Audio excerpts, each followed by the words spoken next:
I want to introduce our first keynote speaker. Dr. David Maenz received his Ph.D. from the University of Saskatchewan and held several academic positions prior to co-founding MCN BioProducts in 2001.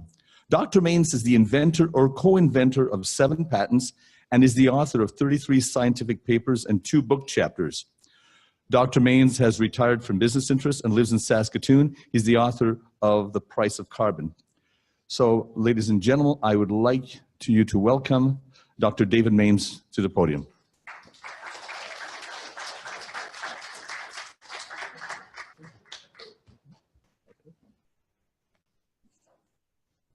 Well, thank you, Jerry, and thank you, Kathy, and CCL Canada for inviting me to kick off this conference, which I'm quite confident is going to be several days of good information and obviously a lot of entertainment going along with the whole thing.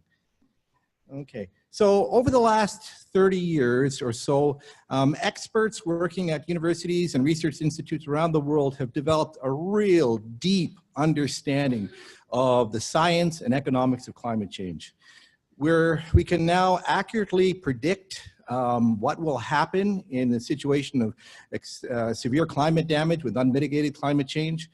We can also determine the pathways that are required to effectively mitigate climate change. So what I'd like to do over the course of this talk is to summarize the current status of knowledge and hopefully provide some information that's going to be of use to everyone and CCL in general in promoting knowledge on climate change and what constitutes effective and cost-efficient climate action programs. So briefly, I'll just go through anthropogenic or man-made climate change.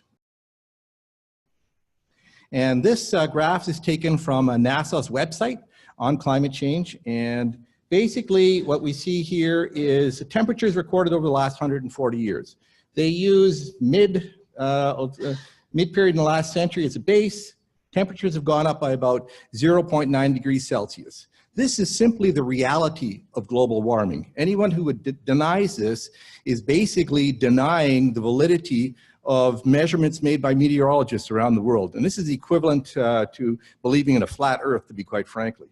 A more subtle type of climate denial is, and you'll hear this all the time, especially from certain elected officials, that yes, I can accept that the planet is changing, but I have problems accepting that this is entirely caused by human activity.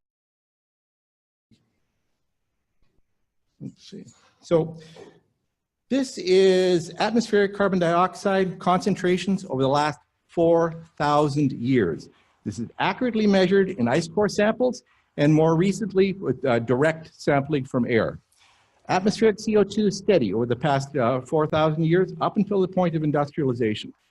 The quantity of greenhouse gases that has accumulated in the environment from the onset of industrialization matches what is measured in the atmosphere.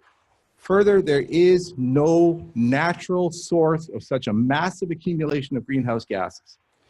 Finally, there are no natural anomalies that could account for a 1 degree increase in surface temperatures. So quite frankly, since the onset of industrialization, the activities of man have led to an accumulation of CO2 in the atmosphere sufficient to cause about a 1 degree Celsius increase in surface temperatures. Okay, so what's this going to cause? And this parachute here is kind of neat because it's got more detail than I've got on the slide here. Sea level rise. Sea level rise in combination with increased severity and frequency of cyclones is going to have devastating impacts on coastal areas and specifically on densely populated cities located in North America and Asia. Ocean acidification, this is going to have devastating effects on sensitive ecosystems, particularly coral reefs around the world. Inland, climate damage is going to be characterized by shifting weather patterns. We're seeing a lot of this already, and in combination with a higher frequency and intensity of extreme weather events. Secondary effects of climate change damage, include crop failures, famine, climate migration, human conflict, economic stagnation, and loss of life and livelihood. Oops. Now, the extent of this damage will vary directly with the magnitude of surface warming. The more that the Earth warms, the greater the severity of climate damage. And this is not going to be a uniform effect. Certain regions on Earth are more vulnerable to climate damage, specifically small islands, countries in sub-Saharan Africa, and parts of Asia. These are the most climate vulnerable regions on Earth.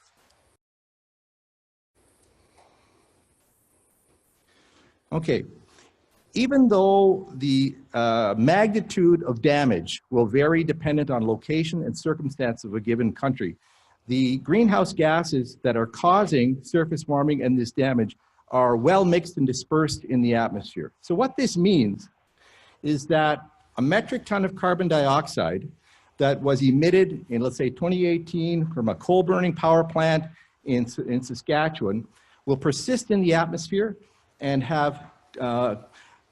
will result in extreme hardship and suffering in Nigeria while having much less of an effect in Western Canada.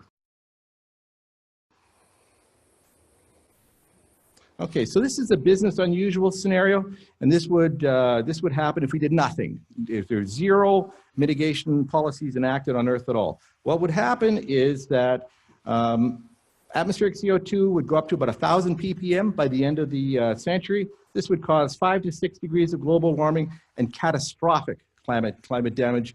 There would be many regions on Earth that would simply be uninhabitable. This scenario is unlikely to occur unless there's a complete rollback of policies that have been enacted thus far.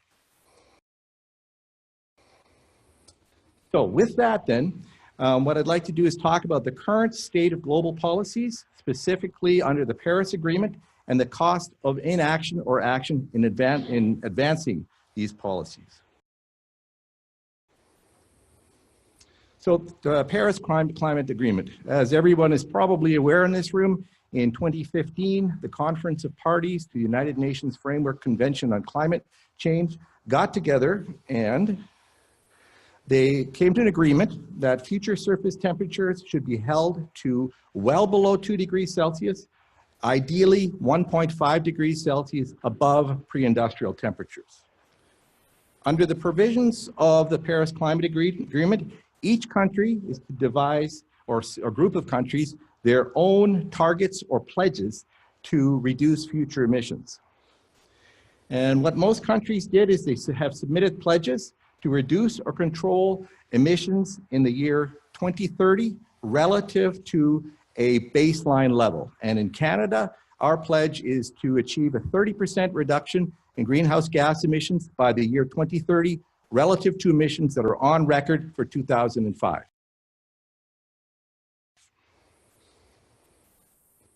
Okay, so what does this mean? This is a graph of projections of future emissions with time going to the end of the century here. And what we see here is the green line. This is current global policies. If we don't change what's currently in place for policies, emissions will peak sometime after the year 2030, and we will commit the planet to about 3 to 4 degrees Celsius of surface warming over the course of the century. The pledges contained in the Paris Agreement will lower this rate of emissions, but we will still result in severe climate change damage. The red line shows an emissions trajectory that is in line with limiting surface warming to 2 degrees Celsius. And the way this would work is emissions would peak very soon, around the year 2020, and then decline in a linear fashion, arriving at net zero atmospheric accumulation about 2070. The Intergovernmental Panel on Climate Change has determined the remaining budget of emissions is about 700 billion tons of carbon dioxide that can be released to the environment safely and limit surface warming to 2 degrees Celsius. This blue line shows an emissions trajectory that matches 1.5 degrees of future surface warming. The budget of this, maintaining the planet below 1.5 degrees Celsius, it's already expanded. Technically, it is conceivable that in the second half of the century, we could see practices transition to net carbon dioxide withdrawal. And if there's enough CDR, carbon dioxide reduction, this could compensate for excess emissions in the earlier part of the century and allow us to maintain surface warming below 1.5 degrees Celsius. This is not going to be easy. And from the IPCC report that just came out last week, it may not even be possible. But technically, there is a chance, there is some degree of feasibility here. Okay, the social cost of carbon. This is a value that is placed on the damage potential of emitting 1 metric ton of carbon dioxide, expressed at present day values. And this is the latest data that comes from Dr. Nordhaus's group out of Yale University. And so this is applied this is determined, I should say, based on an extrapolation of current policies. And Dr. Nordhaus just received the Nobel Prize in Economic Sciences for his brilliant work on developing the social cost of carbon. And in 2050, this is estimated at $31 a ton, and it'll go up to about $100 a ton by mid-century or so. So based on current rates of emission, this equates to 2% of global GDP.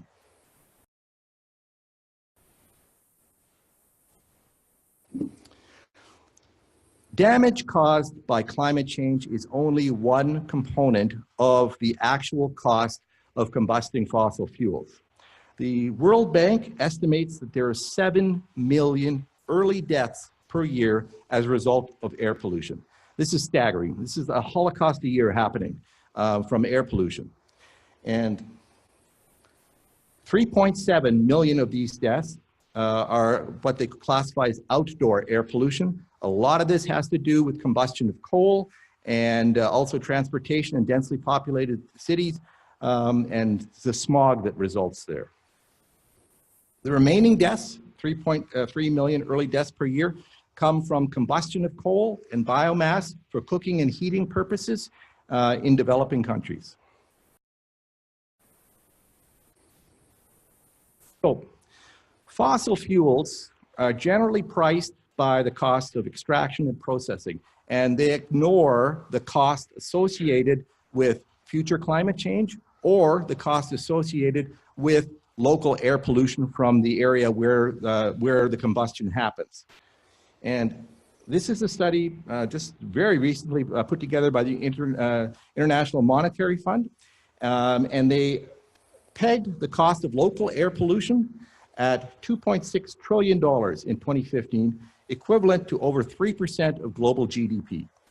So when you add the cost of local air pollution with the cost of future global warming and other pre-tax subsidies, there's still a fair amount of subsidies that are applied to promote fossil fuel resource extraction and exploration, along with other factors that are not accounted for, you get $5.3 trillion of global subsidies that we're not paying for when we pay for fossil fuels. This equates to 6.5% of global GDP. And this is coming again from the International Monetary Fund. So let's take a quick look at the breakdown of these fossil fuel subsidies. 56% of it's applied to coal. And within coal, 75% is accounted for by the cost of damage and the healthcare damage of combustion of coal. The other 25% comes from future damage from climate change. Petroleum products are also heavily subsidized by a mixture of pre-tax subsidies, climate change damage, and unpaid for local air pollution. For natural gas, most of the subsidy applies to future climate change damage. So the take home from this is fossil fuels are very expensive and they're currently grossly underpriced by ignoring these externalities.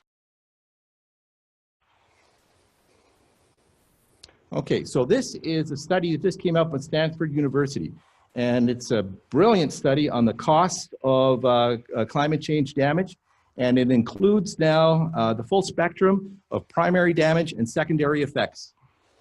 So what we see here is the cost of damage, 1.5 degrees Celsius surface warming, 2 degrees, and damage if emissions were to follow the current set of pledges submitted by countries under the IPCC.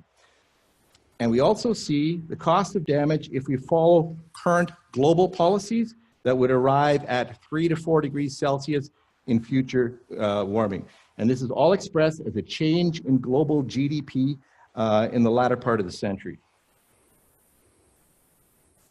So if we were to maintain surface temperatures at 1.5 degrees Celsius, we would save $10 trillion in comparison to allowing surface temperatures to increase to 2 degrees Celsius.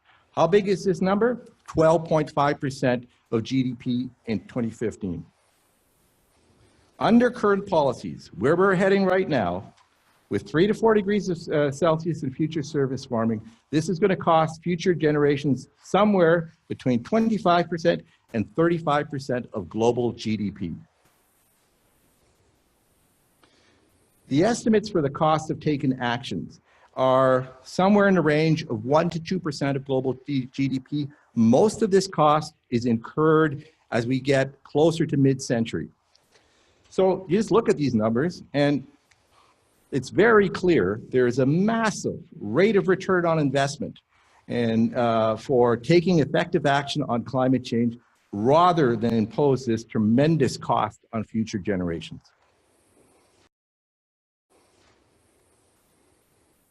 Okay, each year the United Nations Environment Program puts out what they call the Emissions Gap Report. And this is an assessment of current policies and projected emissions to the year 2030 in comparison to the rates of emissions that are aligned with the Paris Agreement objectives of limiting surface warming to 2 degrees or 1.5 degrees Celsius. They also include in their emissions gap report an assessment of abatement opportunities by economic sector. And if there's, there are some good news stories here. One of the more exciting areas is the pace of technical advance of developing low carbon technologies and practices. Right now, we have a tremendous opportunity to reduce emissions over the next 11 years from the energy sector, specifically for the production of electricity. This could be accomplished by increasing energy efficiencies across economic sectors to reduce demand, phasing out coal power plants, and switching over to zero and low emissions options for the production of electricity. Industry has, again, a real opportunity to cut emissions by electrification of certain practices and also by switching fuels to zero and low emissions options. Some of the most cost-effective opportunities to abate emissions are in the forestry sector through programs of improved land use management and halting deforestation and ideally transitioning to replanting forests, which would act as a carbon sink. Finally, in the last 5 years, we've seen tremendous advances in electric vehicles. To charge an electric vehicle costs 20% of the cost of putting a gasoline fuel in a conventional internal combustion engine vehicle. There's really no technical reasons for a massive fleet changeover over the next 11 years toward electric vehicles, including heavy-duty trucks. There are also opportunities in agriculture and building sector.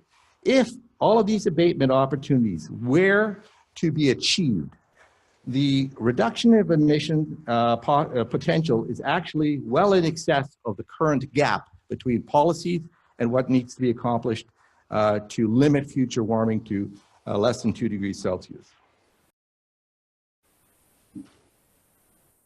Okay, with that background, I'm going to now discuss Canada and Canada's current policies on reducing greenhouse gas emissions and our contribution to the global effort. Okay, currently, this is the latest data from 2016, Emissions from Canada, about 700 million tons of CO2 per year, equaling 1.6% of the global total. So you'll hear people say 1.6%. Who cares? Whatever we accomplish or not, or do not accomplish is not going to have an impact on future global warming. Well, the fact is 35% of global emissions come from Canada and countries with similar or lower rates of global emissions. If each one of these countries were to take an attitude that our contribution doesn't count, we're going to impose severe climate damage on future generations. In addition, as an advanced economy, we have an obligation to take a leadership role and to acknowledge the reality of climate change and implement effective climate action policies. So arguments that we don't release very much, so who cares, they don't fly. 35% of, that's Canada, plus all of the countries with emissions similar or less than. Okay, so if you look at greenhouse gas emissions by sector, we have a lot of emissions coming from the oil and gas sector. This is because we have, we're a fairly traditional resource-based economy. Our emissions from the transportation sector and the building sector are typical of an advanced economy.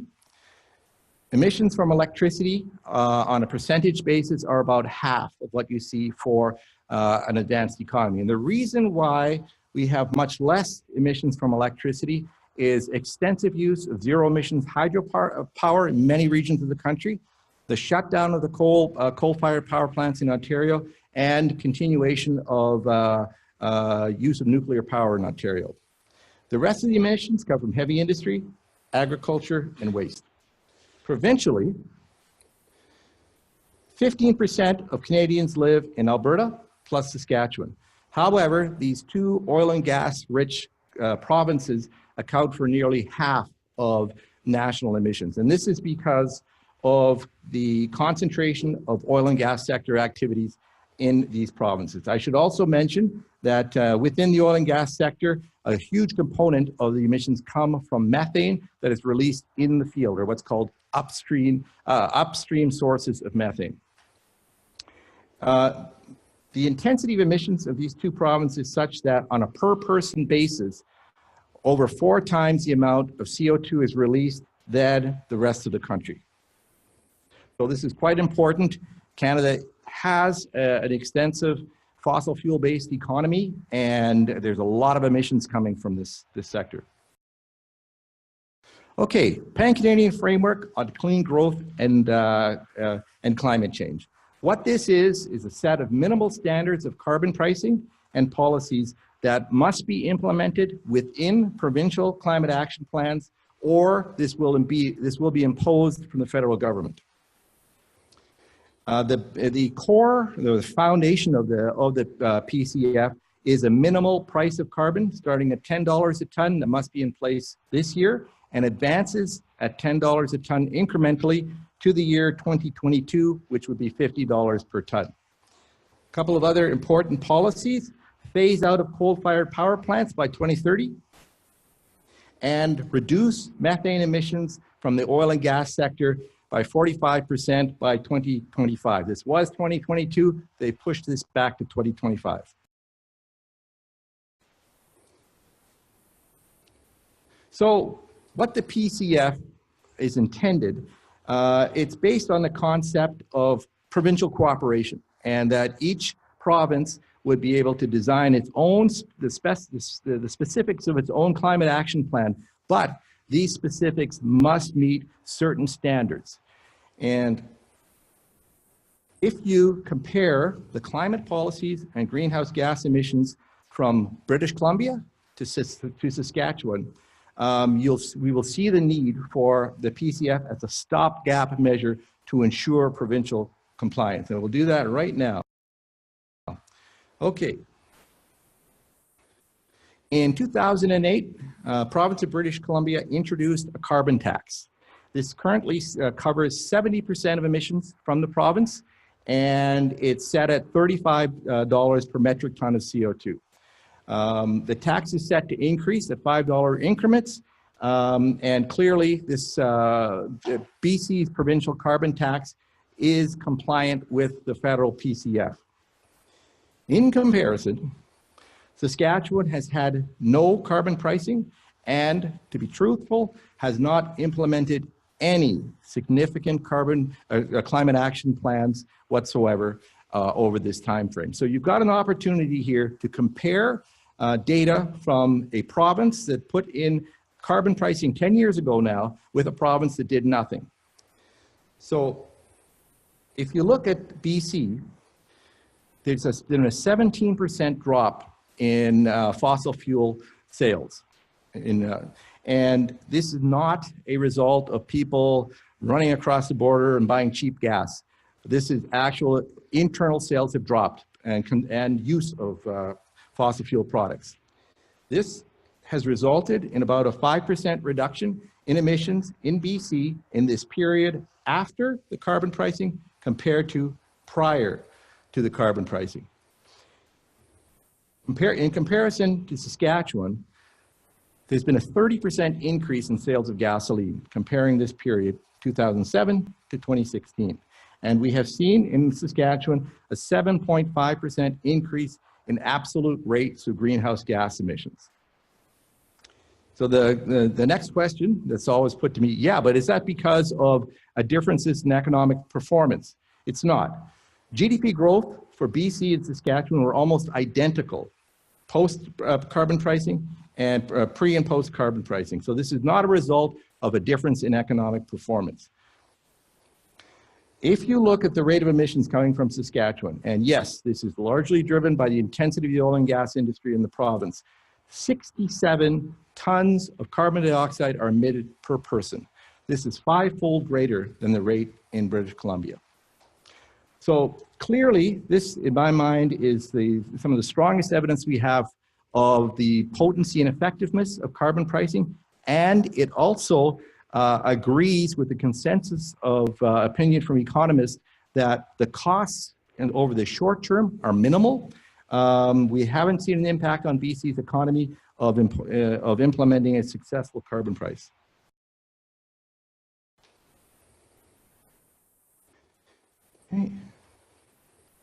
Okay, Saskatchewan has announced the major components of a provincial carbon plan. They call it Prairie Resilience. This plan does not include any provision for carbon pricing, and it is not compliant with the Pan-Canadian framework. There are no emissions reductions targets in this plan. It's just there. The actions, and there are some significant components here, are focused on increased electrical grid penetrations from renewables and a reduction in methane emissions from the oil and gas sector. And this is data taken from the province's own publications.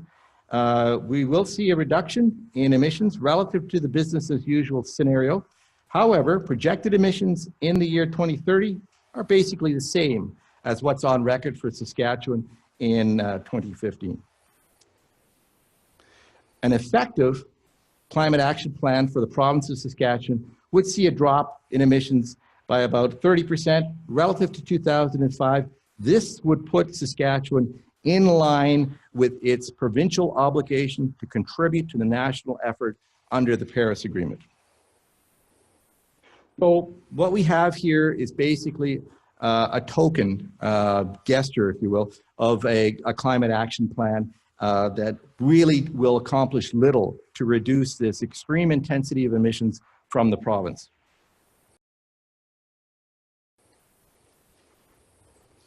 Okay, the Pembina Institute has put together a simulator. It's a beautiful bit of work here, and it allows anyone can go online and input and output various climate change policies.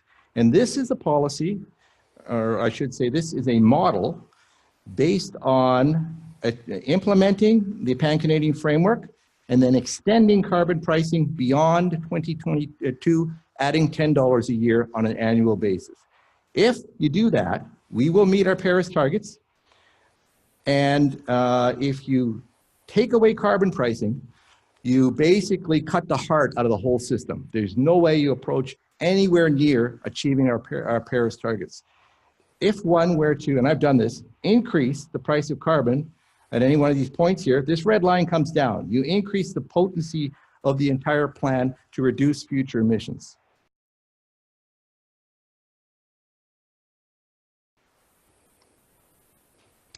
This is a study from Canada's Fiscal Commission. And this is based on assessing scenarios of carbon pricing, starting at $30 a ton, and then increasing by $10 a year to the year 2027. They then determined the impact of the carbon pricing on GDP relative to no policies.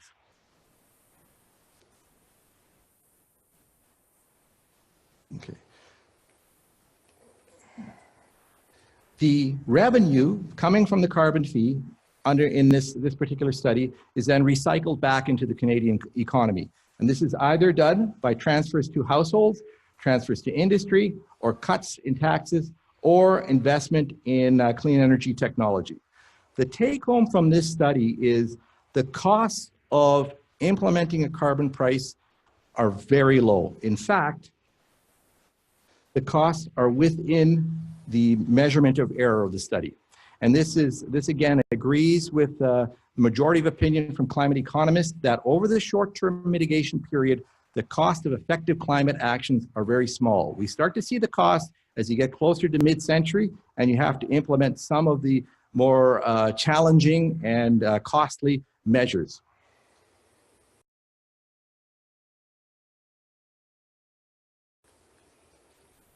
Okay. Fiscal Commission extended this study, and they tried to develop the cost of a framework of policies that did not include carbon pricing. And if you can even pull this off, you end up with a very complex set of regulations. And it's very costly because you're not accessing the efficiencies of the marketplace. You're just trying to pick and choose specific policies and say, you know, auto emissions have to be this, emissions from lighting in your home have to be this, et cetera, et cetera. And it becomes, again, extremely costly, very difficult to manage, and I would say probably impossible to pull off. And why would you do it when you can do this in a cost-effective manner with carbon pricing? The cost advantage of carbon pricing in this eco-fiscal study are enormous. They estimate that in the absence of carbon pricing, a complex set of regulatory frameworks would result in a GDP that was 3.8% less than if you accomplished the same thing using carbon pricing.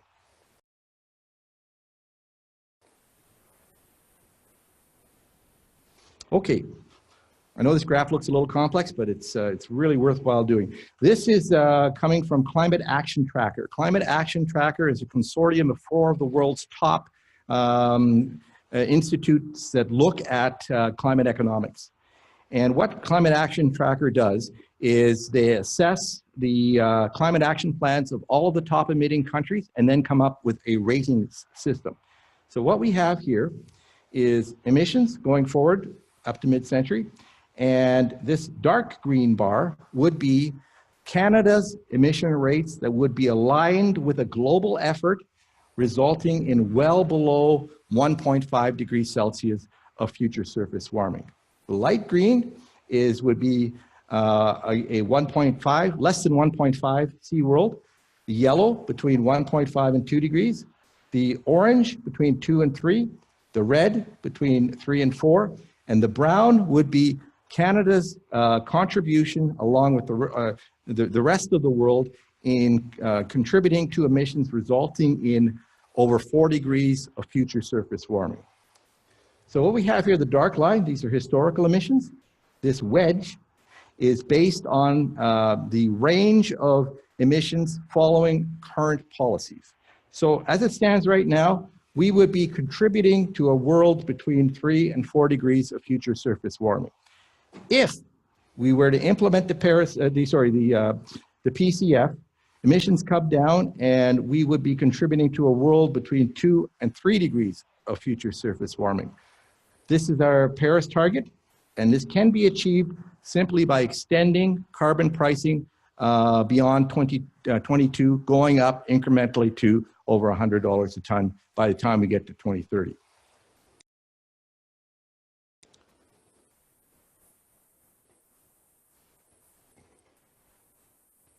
Okay, so this is Climate Action Tracker's global ratings by country.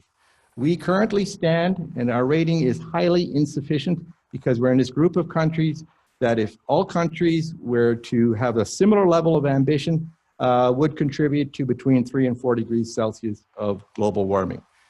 If we can successfully implement the Pan-Canadian framework and get carbon pricing in effect right across the country, we would move to the insufficient category.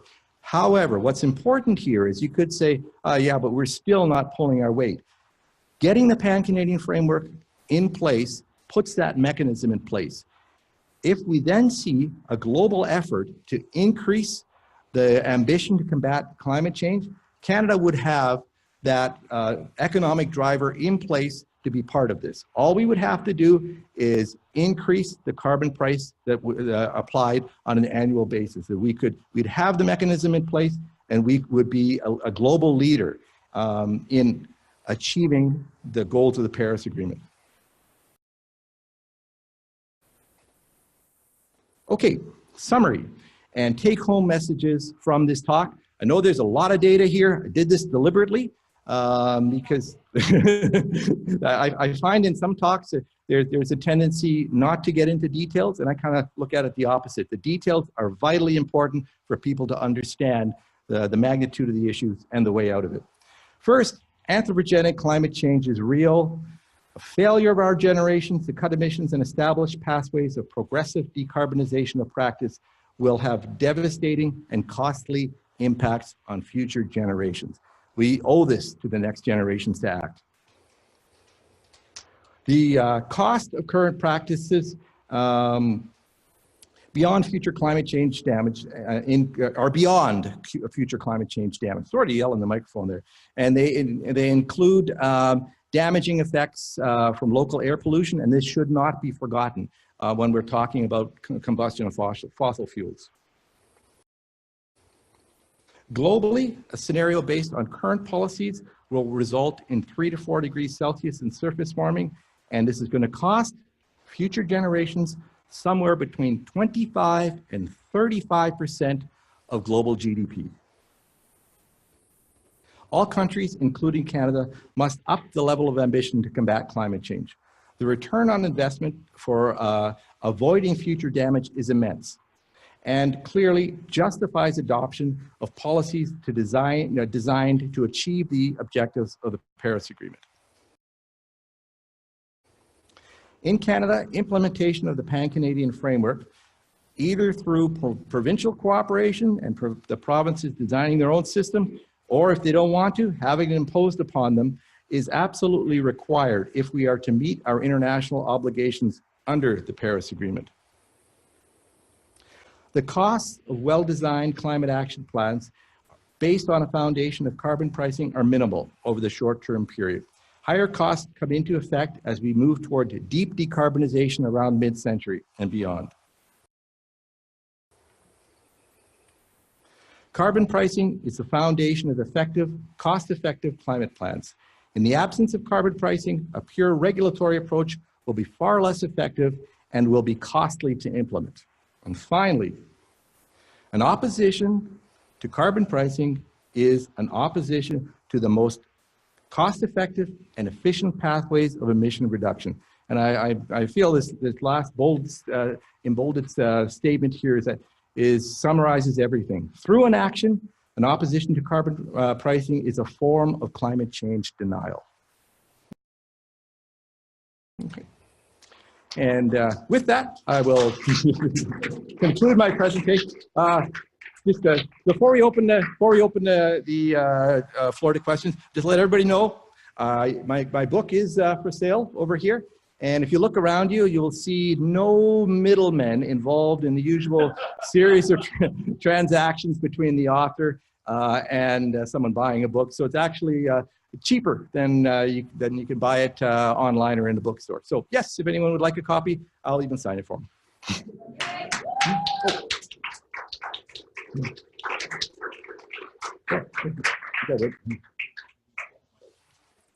Sure.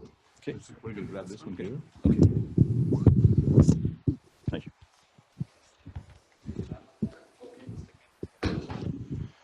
So if you have questions, raise your hands and I will come to you. Okay, we'll start at this end. Hey, Tom, how are you? In the recent report by the Environmental Commissioner of Ontario, she also did a survey about Ontario. And one of the points she made was in the industrial sector, there are fewer opportunities for emissions reductions, whereas they're sort of obvious and already out there for things like electricity and transportation. Can you comment on that, please? Yeah, that's this guy going?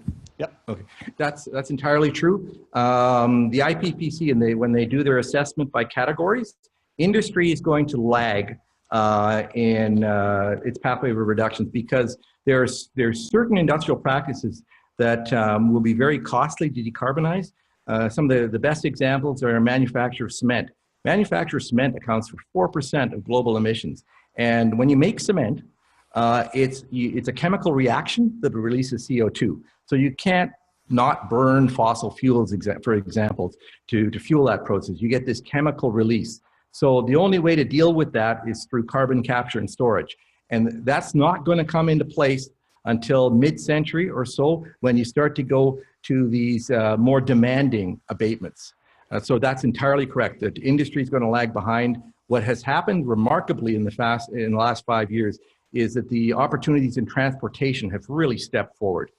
And technically, there's no reason for transition to electric vehicles and just changing the fleet over the next 20 years. Hi, Joanne Light from Halifax. Thank you. What are your thoughts on the constitutional and legal process for the federal government to impose the PCL carbon pricing plan on the uncooperative rogue provinces, and whether our current government has the ability legally and willfully to follow through? Wow. Okay, that is perhaps the core question about what the next election is going to be about. And from my understanding, and I'm not a lawyer, the provinces that are bringing forth a legal challenge to the PCF are not going to win. And the reason is that we have an international obligation under the Paris Agreement to achieve these emissions reductions. And if, for instance, Saskatchewan doesn't want to play ball, and Saskatchewan's responsible for 11% of emissions, we can't accomplish that without something coming from above. So that's my understanding of the legality here.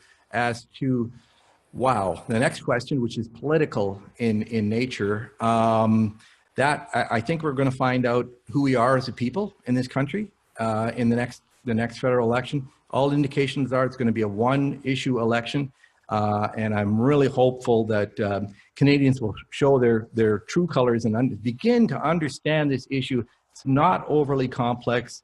The economics are straightforward, and it makes so much sense to put a carbon price in place. So hopefully we get effective communication to the population of the country, and they vote accordingly.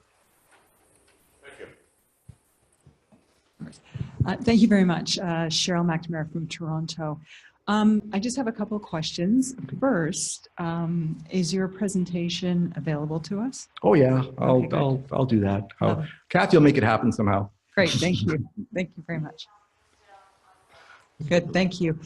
The other question I have is relating to the one I posed earlier with regards to Canada's emissions in the oil sands and exported. Do we know the emissions count for the exported fossil fuels? And then the other question I have is, oh, do I only get one? Is that the rule? Citizens Climate Lobby, we advocate for a rising price in carbon as upstream as possible. I'm wondering if there's any analysis on the effectiveness of how, if it's at the wellhead compared to the retail? Yeah, so turning to the oil sands are an relatively emissions intensive process. It's about 20% more CO2 released per unit of fossil fuel production coming from the oil sands. You still get most of the release at the point of combustion, but because of the process involved in getting that oil from the bitumen, it's energy intensive and it does use more CO2. As to and I haven't done these calculations, so I really don't know how much emissions are coming from exported products from Canada. I would say quite a lot.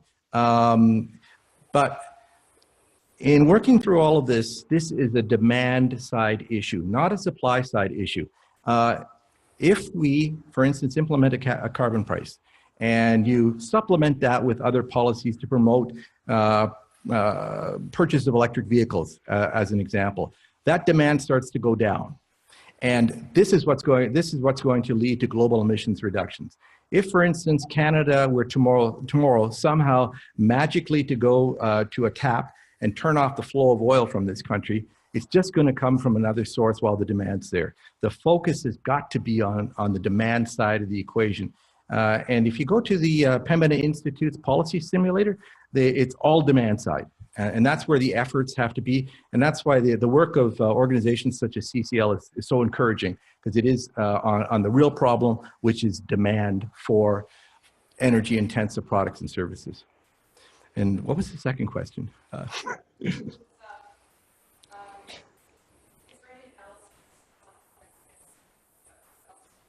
Oh, yeah, oil and gas sector, it's one of the low-hanging fruits. And prior to the election of Mr. Trump in the States, we did have an agreement between Canada, the US and Mexico to be coordinated in reducing methane emissions by 45%. Mr. Trump has since that time said, forget that. So the problem with that is you get an unlevel playing field. And then you've got companies in Canada that then are reluctant to go along with it because they feel that they're going to be at a competitive disadvantage with producers in North Dakota, as an example. And it was a beautiful piece of environmental legislation when it came out, that agreement between the three countries. But unfortunately, we're kind of on our own here. My own take on it is that industry can tolerate a 45% reduction in methane emissions, regardless if there's cooperation south of the border. Mike, thank you. This is before last question, be this gentleman and then the gentleman over there. Hi, David. My name is Bruce. I'm from Thunder Bay. Brilliant presentation. Thank you for it. I'm building on Joanne's question. I was really disappointed in the abdication of leadership at the federal level to pass the buck to the provinces. So it seems to me it's not only a lack of leadership, but isn't it inefficient and complicated and more expensive to go this roundabout route rather than simply have a national carbon fee and a national dividend program? Yeah, what happens, or what did happen, is specifically Saskatchewan and Alberta said that we've got a higher percentage of what are termed emissions intensive trade exposed companies. And yes, you're probably right, like deal with it. And so Saskatchewan continues to argue that we have to design our own climate action plan because our economy is so different, and that we have this emissions intensive trade exposed companies. So the federal government says, go ahead, come up with your own plan, but it's got to mean something. It's got to actually achieve. We may be headed toward a national system just because of the failure of Ontario, or Ontario's cancellation of the cap and trade system, and Manitoba has said that they're no longer in agreement, and obviously Saskatchewan has been an outlier all along. But it would be great if we did have a national program. And I think within that national program, you could have provisions to deal with those emissions intensive trade exposed companies. There are economic mechanisms that reduce the impact on those companies. And Alberta has got a very nice set of policies to deal with that issue. So yeah, I think it would be better and clearer if we had a national program, but I can see politically how it happened the way it did. Thank you. Rolly from Ottawa. I understand fully what you mean when you say that the PCF, with its aggressive carbon pricing and policy framework, can get us to 2050. But I'm wondering how that can be done when our government is so focused not on demand, but on supply. There's a white elephant in the room, and it's called the tar sands, and it's called LNG, and it's called drilling off Nova Scotia. So that's where I cannot fit the two pieces together. Here's my take on Canada's position. For the next 15, 20 years, having higher per capita or per person rates of emission is probably going to happen while demand for oil and gas products continues. But what's going to kill the supply side is the demand side. It's just going to take some time. So, I think the focus has got to continue to be on the demand side. And the other thing that this does is it positions Canada for success in a decarbonized economy by working on the demand side. Electricity produced by clean energy sources is one thing, industry decarbonizing. All these things can happen without turning the tap off on oil and gas. And again, if we just go out there and say, we're turning the tap off, that supply, or that demand is going to be met by Saudi Arabia and the United States of America. So yeah, my own take is continue to focus on the demand side. At the same time, the oil sands and Saskatchewan's oil and gas sector have to do a lot better in reducing methane emissions and clean up their act. And that can happen by policies. And so, yeah, it's kind of a balance in there. But demand side is what's going to kill the industry.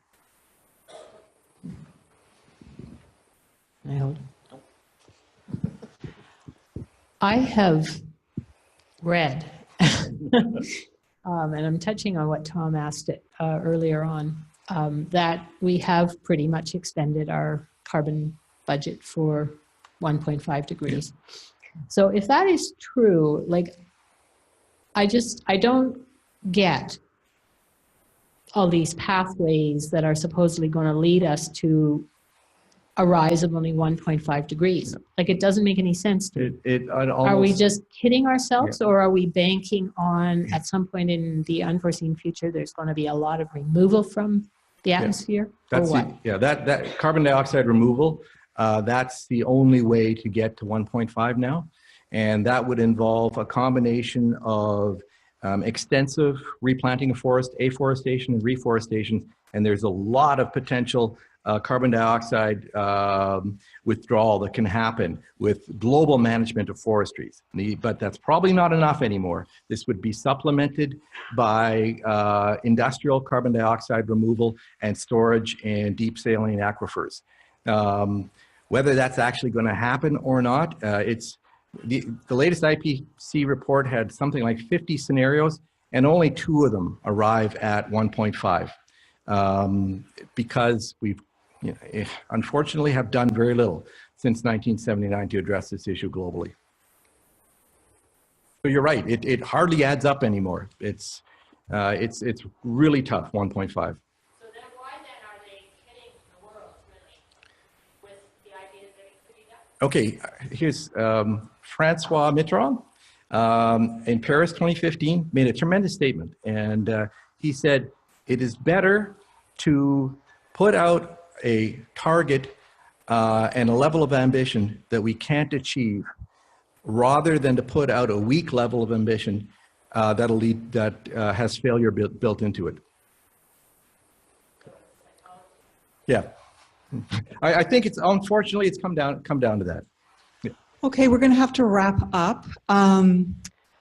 Thank you, Dr. Maenz, for that really excellent presentation. I think all of us learned a lot, and it's definitely going to help us when we meet with our elected representatives on Monday and Tuesday. So on behalf of everyone at Citizens Climate Lobby, I'm going to try and balance this and not break it. Thank you. I know these very elegant boxes display, but thank you. Thank you. A round of applause.